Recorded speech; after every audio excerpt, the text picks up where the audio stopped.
Okay lang na mabagal, basta't umaabante. Aminin mo, na-pressure ka na rin ba?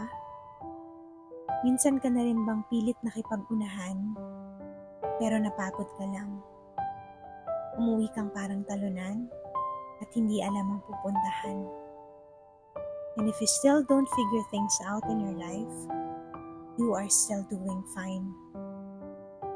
A slow progress is still a progress. A slow and steady progress can still make a big difference.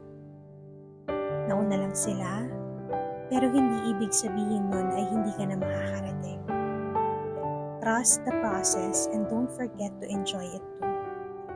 There are blessings in your current season that's meant to meet you, to change your heart, to make a bigger space of hope in it, and to align your plans to God's best for you.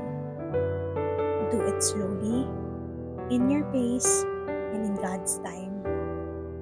Minsan agaran, pero madalas dahan-dahan. Mabilis o mabagal man, ay makakarating din.